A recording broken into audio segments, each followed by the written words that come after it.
Station, this is Houston. Are you ready for the event? Houston, this is Station. We are ready for the event. Hello, Administrator Nelson. This is Mission Control Houston. Please call Station for a voice check. Hey, Station. This is NASA Headquarters. Bill Nelson and Pam Melroy here. How do you hear me? Senator Nelson and Pam, welcome back to the space station. I have you loud and clear. How do you hear me? Hey, we hear you great. Frank, you've made all kind of records up there, and you've had 6 months that you didn't expect. How are you feeling? Hey, sir. Yeah, you're absolutely right. It was unexpected. In some ways, it's been an incredible challenge, but in other ways, it's been an incredible blessing. And so, you know, I count myself lucky and honored to be able to represent the agency and our country. And yeah, looking forward to getting to 365 finally. I think that'll be a really good milestone for our nation to achieve. So you've got the replacement crew that's about to come in a few days. Then you all will be going home. Will you get to see your family when you land in Kazakhstan, or will they be reuniting with you back in Houston? Yes, sir. Well, I'll get to see my CB family in Kazakhstan, but unfortunately, I won't get to see my wife and kids until I get back to Houston. But it'll be good to see some familiar faces in Kazakhstan for sure. Pam? Yeah, speaking of your wife and kids, they've been on my mind so much this last year. I can't even imagine. When you launched, you thought you were going to be up for about 6 months or less. And now it's extended, and I know they've been tremendously supportive of you. I just want to ask, I hope there's nothing critical that you planned on being home for that you've missed. How have you been able to support your family from space? Hey, Pam. Well, first of all, thank you so much for thinking of us. And yeah, you know, there were some actual, I mean, this was a big year for us. We had our oldest finish off her plebe year at the Naval Academy, and then our our son headed off to West Point. And so, yeah, just big challenges as they apply for and start off their college and young adult careers. But at the same time, you know, we felt some incredible love and support and just the prayers from our family and friends, our community. They just came around us and supported us. And honestly, seeing the support that my family was getting made it so much easier to be up here and focus on the mission because it just took that weight off my shoulders. And, you know, it was also, like, as much as it was a challenge for me as a father to miss all those things, it was also a pretty proud moment to see Deb and the kids just thrive and overcome. And I'm sure they missed me, but at the same time, you know, we all took on the challenge together, and it was just really neat to see them just have a great attitude throughout the past year. Hey, Frank, tell everybody how you can communicate so frequently with your family.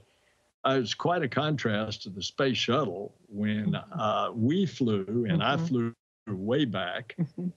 They wouldn't let us talk to our family. Now, our family could listen to the communications going on, but of course, we were only up a week, a short duration. You're up there for a long time. Tell about that communication.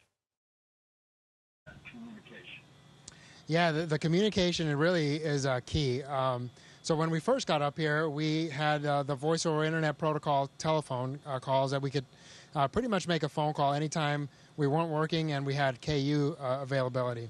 And then a few months into our stay, we started developing a video conferencing capability. And then that became more and more robust and something we were able to enjoy.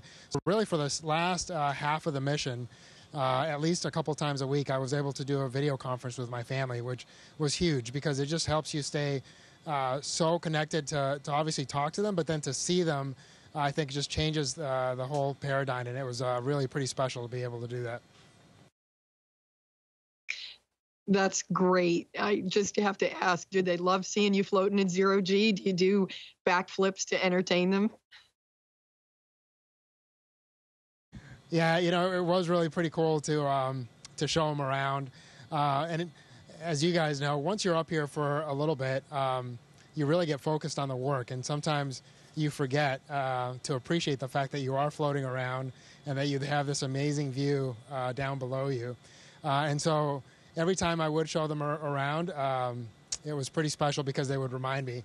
Also, the other thing that it kind of you lose track of is the hum of all this life support equipment, right? And it's just constant noise, but you tend to just drone it out. And when I would hear myself on the video conference, you hear that background noise, and it just reminds you that it's there. And again, just reminds you of how complex this entire station is, and what an incredible feat it is that we've been living in this thing for 23 years. Tell us about some of that work. Tell us about the science that you're doing. Yeah, it's been really pretty special. We've been really busy this past year. Some of my favorite science, obviously, as a doctor, is the biological sciences. We've done some plant experiments, grew the first tomatoes in space.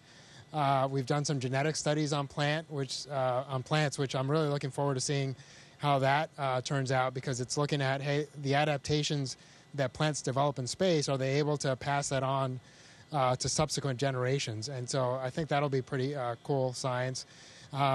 We did the first 3D printing of human tissue up here in the biofabrication facility. And that was pretty cool to both run and see. And then the material science was also pretty special, doing some of the fiber optics development that we did up here, the electromagnetic levitation facility. The combustion chamber. I've been the one thing that you do get to do as the more time you spend up here is you get to have hands-on just about every part of the station. And so I count myself pretty blessed that almost every single experiment we've had up here I've been able to take a part in. That's absolutely amazing. I mean, when you think about all the different things that you just talked about, and all the different things that are, the fiber optic is going to, have a potential transformation for commercial. But I think the human part is very compelling, and it's great to have a doctor on board. But I do have one question for you. Did you eat the tomato?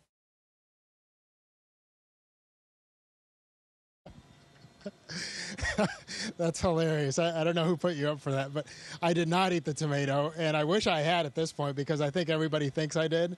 And and it just perplexes me. I spent so many hours looking for that thing, but as you know, sometimes you lose things up here, and despite it being a relatively small size, it's amazing how you lose something and then you just never see it again. But I'm sure the desiccated tomato will show up at some point and vindicate me years in the future. Hey, Frank, tell our audience about how it ended up that you had an unexpected 6 months more.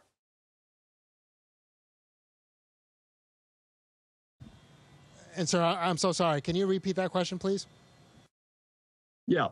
You ended up staying 6 months more in space on board the station than was originally planned. Let everybody know what happened. Sure. Unfortunately, our Soyuz spacecraft developed a leak, we think through a micrometeorite strike in the coolant system. And unfortunately, the spacecraft was essentially intact, but we weren't really sure whether we as a crew would be safe in our return. And obviously, that's a critical component, not just to our safety, but also, and perhaps more importantly, to the computer systems that manage our re-entry. And so because of that, both NASA and Roscosmos came together. And again, as much as it was a challenge to stay an extra 6 months, I'm so grateful that the agency was able to say, hey, you know what, the safe thing to do would be to fly up a new spacecraft and have them wait and ensure a more safe return. And so, again, I count it as an incredible blessing that we have the capability to do that, and that all parties involved were willing to do that.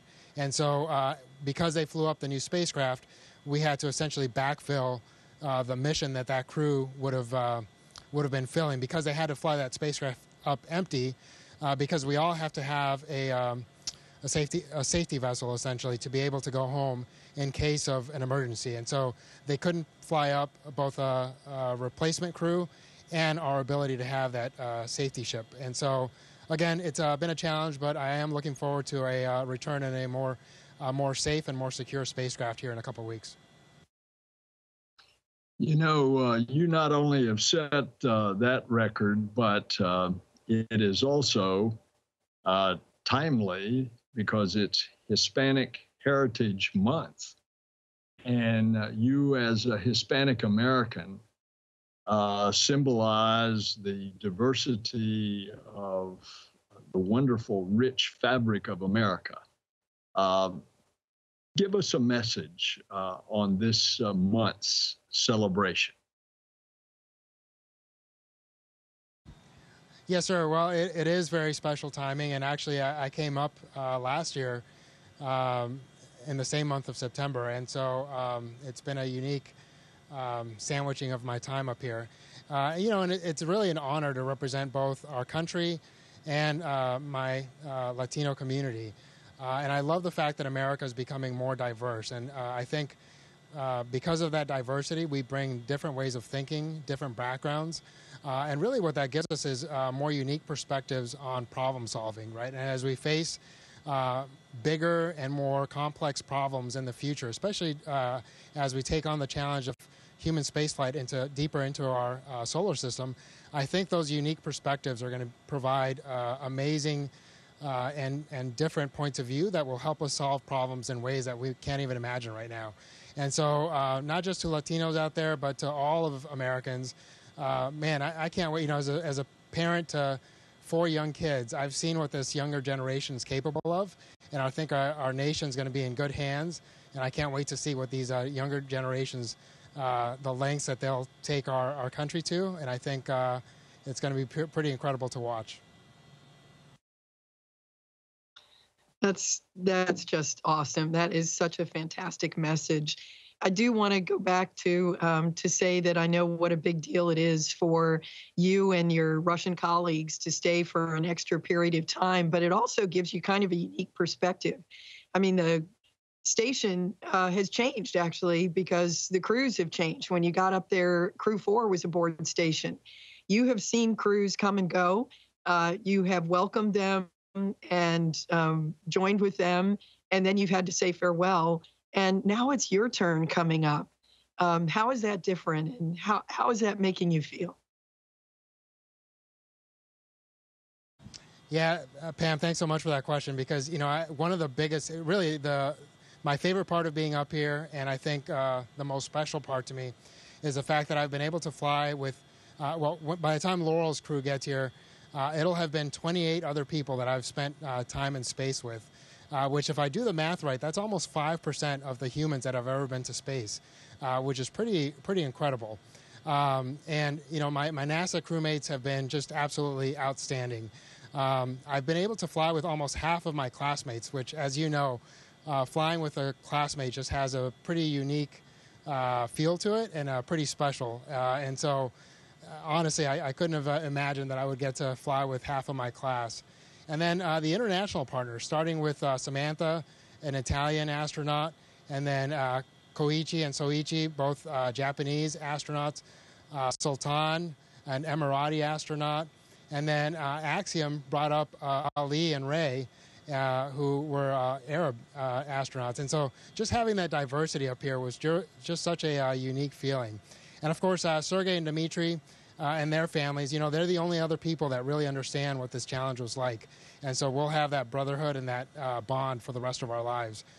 So again, it's just been an incredible experience. And all of that, the crew has been incredible. But then we've also been able to see and feel the incredible support that the ground team provides. I've been able to work with some just absolutely outstanding flight directors. The flight control teams have been outstanding, and the support staff that just make sure that we have everything we and our families need to function at a high level up here. So just that whole experience of the NASA team and the international partner teams have been the most unique and the most special experience for me. Frank, how many hours a day do you work out physical training in order to keep your body functioning in that very unique microgravity environment? Yes, sir. They schedule us for about 2 hours a day. About an hour and 15 of that is on the ARID machine, which is a resistance machine, essentially what we would consider weightlifting down on Earth. And that's because obviously our bone density is one of the things that we most quickly lose up here, and that's because we're not standing, we're not walking, and that provides a lot of the impact that our bones need to maintain their health. And so that resistance training provides some of that, resistance to our bones and keeps them strong. And then we also have cardiovascular workouts for about 30 to 45 minutes a day. And we can do that on either the stationary bike or on the treadmill. And so the combination of those things, I think, keep us pretty healthy. Honestly, I've tried to be pretty diligent about that because I want to be as functional as possible when I get back. I'm actually pretty excited. Again, as a doctor, I'm really excited to see how my body does when I return. I feel like I've stayed at a pretty high level up here, so it'll be interesting to see what those first couple of days feel like when I'm back on Earth. Wow, Frank, you've had so many experiences in your life, you know, at the back at the academy, you were on the jump team, then you were a helicopter pilot, you went through medical school, and then, of course, astronaut training and are now on orbit. So you've had all these amazing experiences. Maybe you can share what has been the most difficult part and also your favorite part of the mission. Yeah, no, I've been blessed with some pretty incredible opportunities throughout my life. I think the most difficult one, again, is pretty easy, just the separation from family. That's been a challenge. As much as every day up here is different, right, because you're doing different maintenance, different science, there is some monotony to it, right, as far as every day the schedule pretty much looks the same. And then, again, we have some of the most absolutely beautiful and stunning scenery you could ever imagine.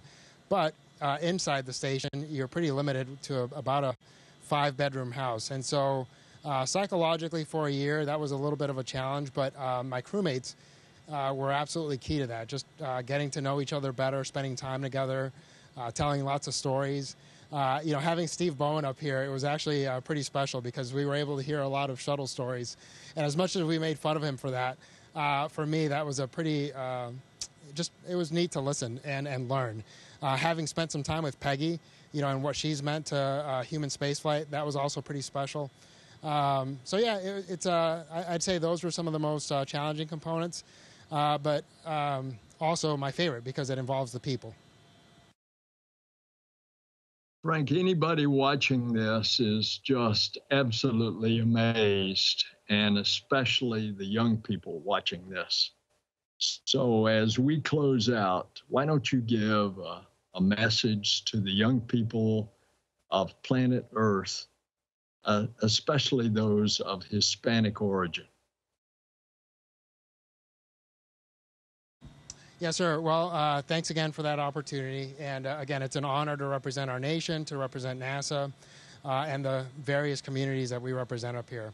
And I would just say, keep working hard, have big dreams, but start acting on those dreams as soon as you can. Really, the hard work and the dedication are the key components to making those dreams come true. And as much as possible, be kind to others and surround yourselves with good team and good teammates, because ultimately there's very few things in life that we accomplish individually, and almost everything big that we accomplish as humanity requires incredible teamwork. And so try to surround yourself with good people and go out there and do great things. That's beautiful, and we thank you. Bless you, Frank. We'll see you when you come home. All right, sir. Thanks so much for your time, Pam. It was an honor to spend some time with you all, and I look forward to seeing you soon. Station, this is Houston ACR. That concludes the event. Thank you to all participants from NASA headquarters. Station, we are now resuming operational audio communications.